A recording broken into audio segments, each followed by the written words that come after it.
First leg of the triple trio then is the Puffles Hill Handicap. It's a Class 4 contest over the 1,400 metres, headed by Happy Warrior, third last time out behind Smart Patch. We've got Victory Power, Happy Chan taking £10 off his back from barrier 14. I think he'll still probably try and roll forward. Ezra off an inside gate, Neil Callender saddle. Phenomenal makes his debut with the blinkers, a hood and a tongue tie on for the first time. Supreme Plus behind Shiny Ace last time out. My Winner, fourth to Beauty Applause. High Rafe gets a wide gate but gets up in trip, and Wei Fung Charma close to a class drop here.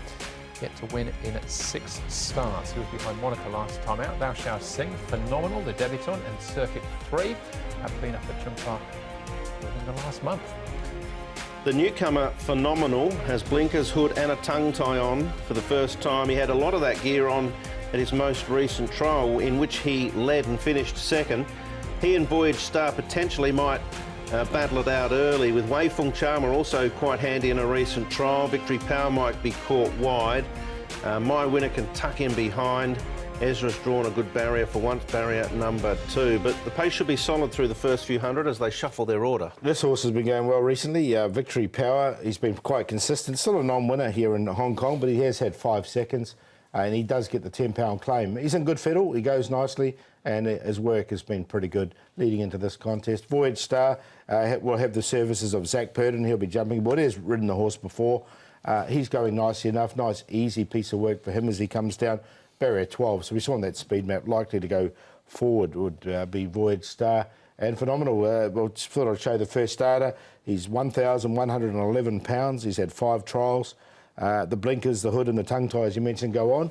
Barrier 4 for him, so he should be a pace influence. Yeah, he's trialled both here and at Chun Phenomenal. All right, we'll have a look at one of those trials as well in a moment or so. This is the first leg of the triple trio, though.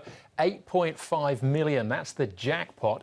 So the estimated dividend in the region of $16 million if you're a TT player. If you're not, it's probably a good time to start. Let's start off with Happy Warrior. For John Moore, third last time out. This is over the 1650 at the Valley behind Smart Patch. I wonder whether punters are starting to lose a little bit of faith with Happy Warrior. He's been fairly honest, but at the same time, he's been the beaten favourite 3 of his last 4. They're going to change the scenery for him, bring him to Sha Tin, drop him back from the mile at the Valley to 1400. Drawn 11, he is in decent enough form, but like most, I'm starting to shy away. Yeah, I think he's better at Happy Valley as well. Well, what I've seen was win came at Happy Valley. Zach Purden jumps off as well. Vincent Ho will take that. I've left him out, but I wouldn't be surprised if he's somewhere there in the mix. Yeah, I've got him in a very minor line. So he has been consistent, just without winning of late. That's Happy Warrior. Next up is Victory Power. So the big positive about him, I suppose, is the £10 off his back. The negative, barrier 14. He was very well specced a couple of starts ago, started 7.1 and then started favourite last outing. Yeah, so there's been support for him. He is going well, and his track work suggests he's going nicely enough. Barrier 14 is going to make it a bit tricky. They're taking the hood and the shadow roll off him. He's got that £10 claim. I found him a minor line for him. Yeah, I look 14 barrier. There's a fair bit of pace underneath him. If he gets a card over with Voyage Star, that might give him a chance, but he's had 15 goes. He's had 5 seconds and a few thirds, but I've let him go from that draw. All right, Supreme Plus, the next one we see. Runner-up last time out behind Shining Ace. I think the form looks reasonably strong as far as that's concerned. Yeah, I actually made him the best this day. I thought he'd give Shining Ace a real run for his money, and he did chase hard, but Shining Ace obviously appreciated coming back from 14 to 12.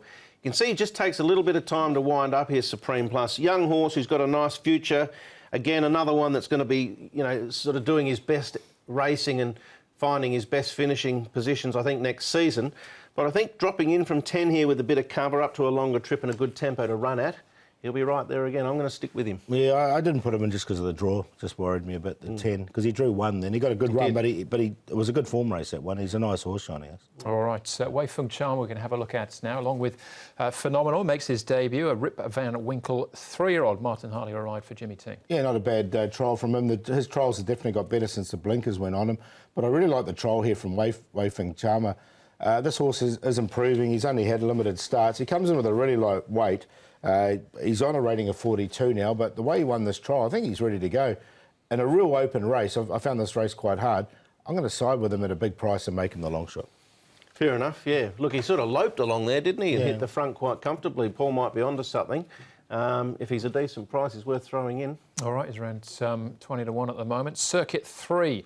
The last one we'll take a check on. This is Chad Schofield for Tony Cruz. This race is pretty much littered with sort of young horses that have had half a dozen starts or so and have shown ability, and this guy's one of them, but there's also been signs of inexperience. Gate 1, back in trip this time. Yeah, I've made him a long shot in the past, and he's let me down, this horse. And look, he's I think it's longer for him the way he's bred, but they're bringing him back. His best runs have been cold early and finding the line. They rode him forward a couple of starts as favourite. It didn't work, and that might have just upset the momentum. All right, first leg of the TT looks quite open.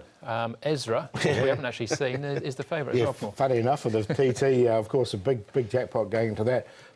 The one I mentioned before, Wafing Charm, I'm happy to side with him as a long shot. We'll get a decent price. He's currently 23 and 5.5.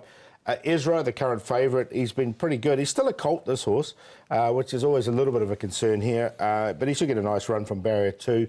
Voyage Star from the front, Zach Purden jumping aboard as well, and Victory Power with a big claim. 14, 6, 5, 4. Happy to go each way, 14. Fair enough. I'll stick with my Supreme Plus. 2 starts ago, he charged home behind Silver Fig. I'm giving him a good chance later on in Class 3. And I think, you know, the wider barrier looks a bit awkward, but he might drop in and be a bit more patient through the early stages rather than utilising the good barrier. And there might be a stronger kick at the end. I'm taking him with trust again, Supreme Plus. Heading forward, I think he's a horse that will win a few races. Ezra's finally drawn a gate. Had 14 and 8 at his last 2. He drew 1-3 back and got beaten a neck. Circuit 3. My winner's a chance. Paul's made a good case, obviously, for Wafeng Charmer. I've had a bit of time for High Rev. Happy Warriors in good form. There's a few to put in the TT, Andrew. There certainly is. I've got the same queue as you, Brett, the 8 and the 6. And Paul's got the 6 as well. But outside of that, we've all got different numbers. Scattered. Yeah. So, yeah, you have to be very good to hit that with 3 or 4 selections, or very lucky. Hopefully you are. That's the first leg of the TT. The fourth